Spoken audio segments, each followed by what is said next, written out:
Hah? Oke. Ah, pemirsa. Wes. Wes. Gawe kopi ben kita ora siji. Oh iya, ini saya. Ben kira kita siji. Ini kita dipersembahkan oleh Aljuani Jonathan ini ya. Semakin dekat di hati. Kayak Siti. Bismillahirrahmanirrahim. Seger. Kita bersama Gus Tomo.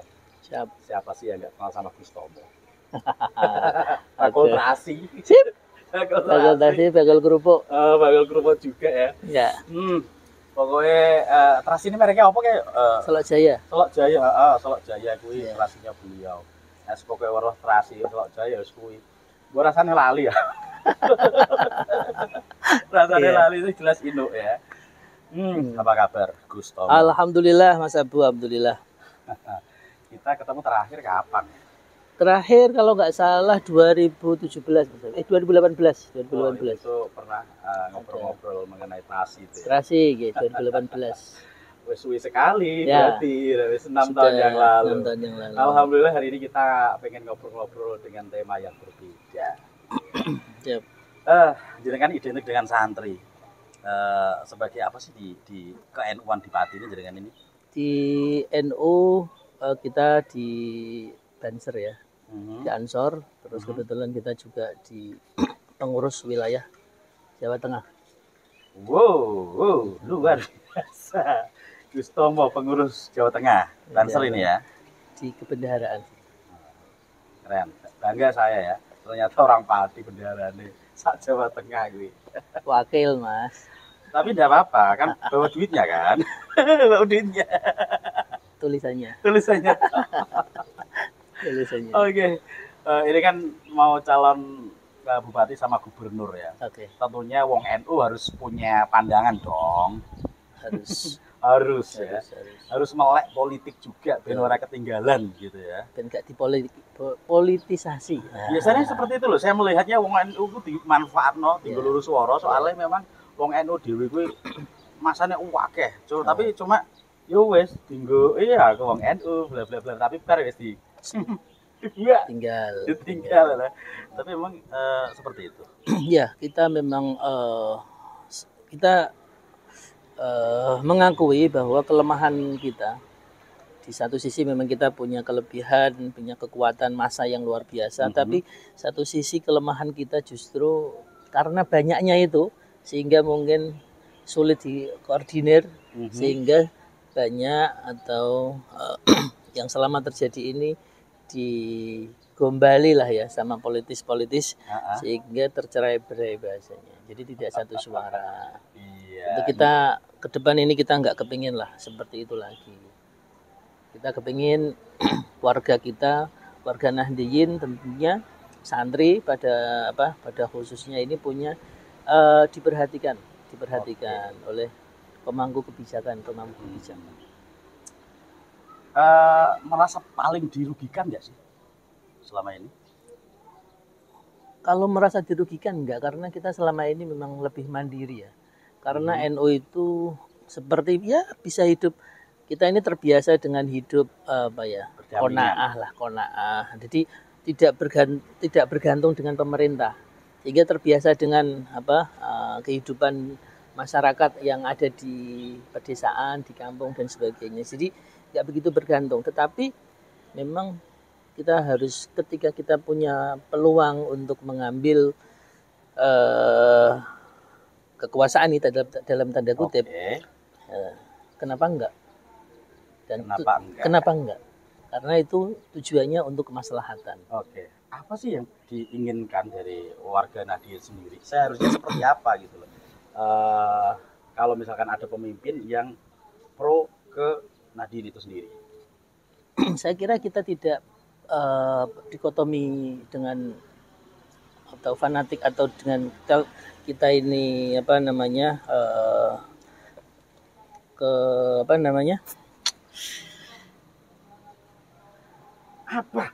ya? Bingung kan kalian? Saya juga bingung. Jadi kita itu bukan kelompok kita sendiri itu maksudnya apa? Kelompok mayoritas. Kaufinisme dengan kelompok kita, fanatik dengan kelompok kita. Yang kita perjuangkan ini adalah kerakyatan. Kebetulan warga Nahdliyin ini kan rata-rata mayoritas kan di kerakyatan. Nah, ini kita kepingin ada kebijakan-kebijakan pemerintah yang betul-betul bisa dirasakan lah. Tidak hanya BLT yang seakan-akan ada bantuan, tetapi ya sebatas hanya untuk selesai setelah itu. Tapi gini ya, NU kan memang banyak manusianya, banyak orangnya. Secara praktis mereka juga terlibat di politik ya. Politik. Jadi kan juga kenal juga orang-orang yang berpolitik dari kalangan NU sendiri. Sebenarnya mereka kan bisa menjembatani itu. Nah, seharusnya bisa, tetapi karena tidak bisa menyatu. Memang ada sebagian yang maju, sebagian ada yang mewakili, tapi kan hanya kecil itu suaranya. Sehingga posisi tawarnya ini tidak ada. Ketika sudah maju, berada di kursi DPR, di legislatif. Tetapi hanya sebagian persennya kecil, jadi nggak bisa punya posisi tawar. Ketika ada kebijakan yang seakan-akan atau ingin disuarakan untuk kemaslahatan umat, ini berbenturan mungkin ya dengan kebijakan dari kelompok lain lah kita sebut. Tapi jenengan menyayangkan nggak sih ketika warga kebanyakan ya, saya nggak menyebutnya bukan warga itu, tapi kebanyakan warga itu tersetir oleh money politik lah ya. Saya melihatnya dari dahulu kala sampai saat ini. Ya itu yang sebenarnya terjadi. Betul. Dan dampak yang ditimbulkan tentu kita nggak akan maju-maju. Betul sekali. Jadi kota kita. Keprihatinan kita selaku para pemuda ini, kita melihat bahwasannya seakan-akan kita ini dihadapkan pada transaksi politik. Setiap 5 tahun sekali kita dihadapkan, kita harus memilih pemimpin atau orang-orang yang seakan-akan yang mempunyai uang banyak. Kita terbuai dengan nilai-nilai uang yang nggak banyak seharusnya. Karena setelah itu kita akan ditinggalkan. Jadi non sewu bahasanya, nggak usah berharap muluk-muluk terhadap pemerintah, terhadap orang-orang yang dalam proses pemilihannya dia bagi-bagi uang, dia transaksi, dia beli rekom. Sudah nggak bisa kita berharap dengan itu. Kenapa?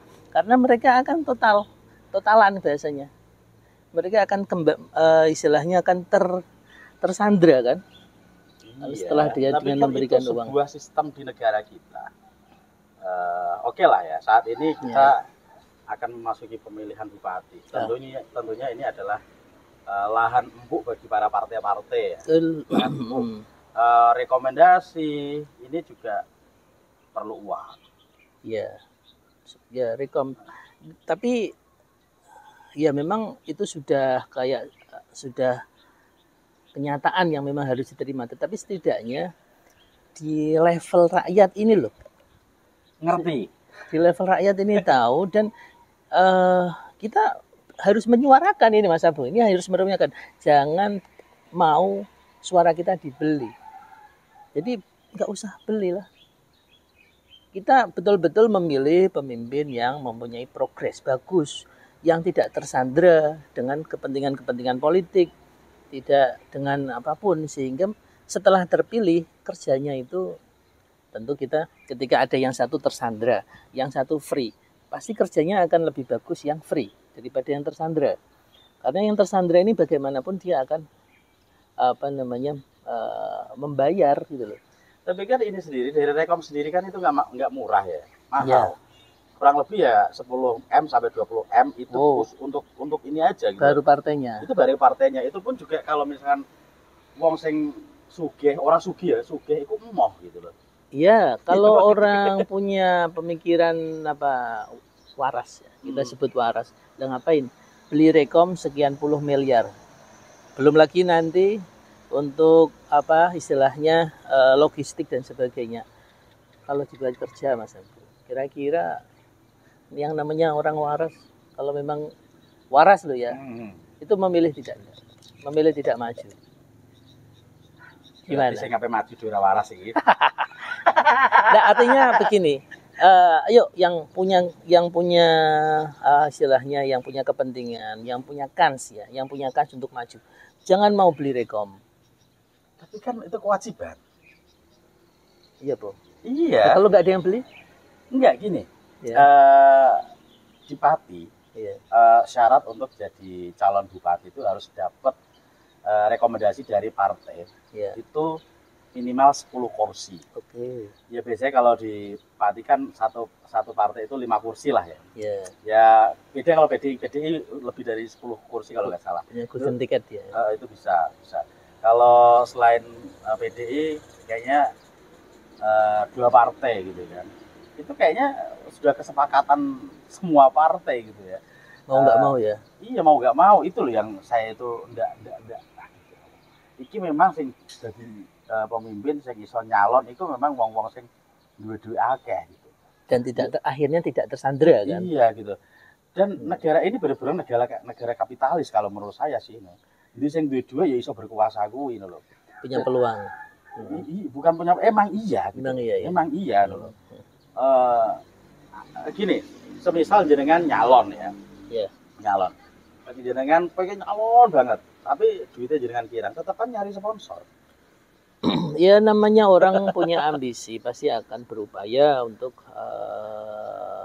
menyelesaikannya dengan cari utangan, dengan cari sponsor dan sebagainya. Tetapi ya saya kira kalau kita betul-betul menyuarakan ya, artinya kita menyuarakan, bukan kita lah, mereka-mereka yang punyakan saat ini terus nggak mau beli rekom, terus akhirnya rekom itu akhirnya biaya politik itu betul-betul murah dan akhirnya tidak tersandera dengan hutang.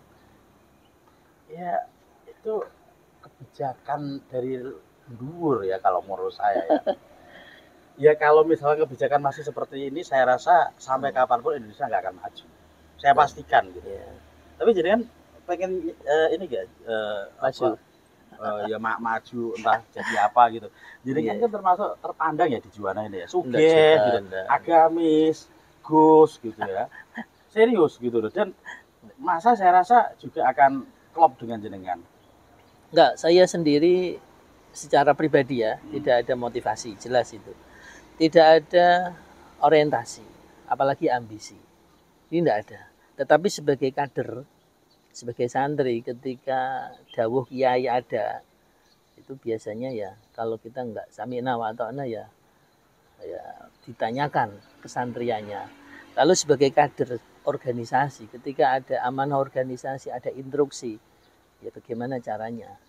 Tetapi tentu kita enggak akan menjalankan model-model transaksi politik transaksi seperti itu tadi, beli rekom sekian M, terus nanti kita beli suara masyarakat sekian ratus ribu per A, itu nggak masuk akal Mas Agus. Sehingga ketika orang yang maju dengan cara seperti itu menghabiskan berbagai macam dana dan sebagainya, tabungan apalagi aset habis, itu pasti mereka setelah jadi mereka akan tersandera. Bagaimana mengembalikan sponsor, bagaimana mencari keuntungan. Keuntungannya sih repot. Yang penting balik ke modal saya gitu loh. Iya, makanya gini ya. Saya pernah ya namanya bikin konten tentang jalan rusak. Ini salah satu dampak money politik loh, Lur. Yang 5 tahun jenengan terima gitu ya. Ya sekali jenengan terima, tapi dampaknya ya seperti ini. Salah satunya jalan setahun dibangun di API, enggak sampai setahun ya rusak neh. Saluran itu air. Kenapa? Gitu loh. Saluran air atau drainase ya itu juga malah enggak di apa-apa. Enggak diapa-apakan. Ya itu, tapi masyarakat itu enggak ngeh juga gitu. Dan malah misoi saya, membuli saya gitu.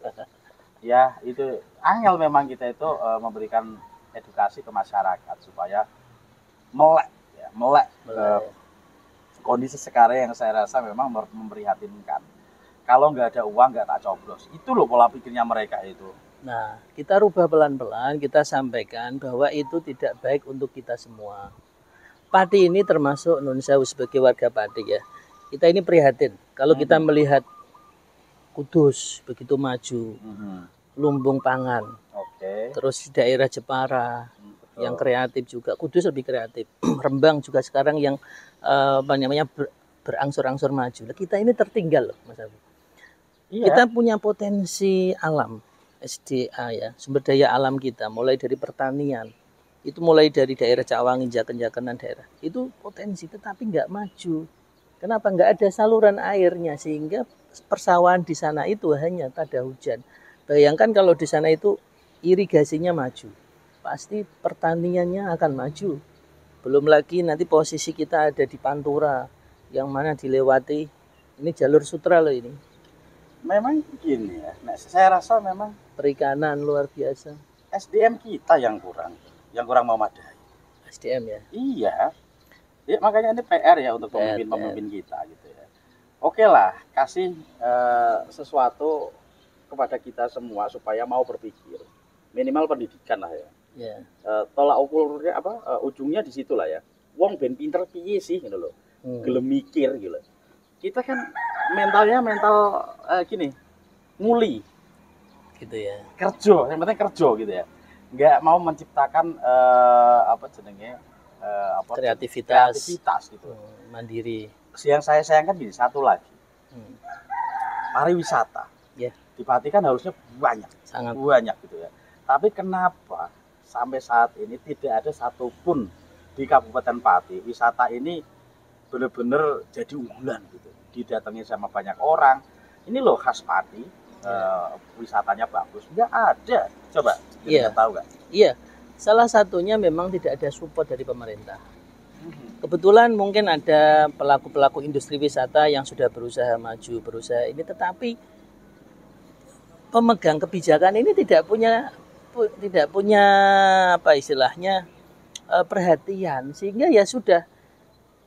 Beda dengan daerah lain yang memang support pemerintah, sponsor pemerintah, istilahnya ikut mengkampanyekan.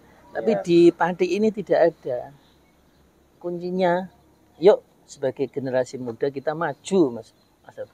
Siap, maju bersama saya.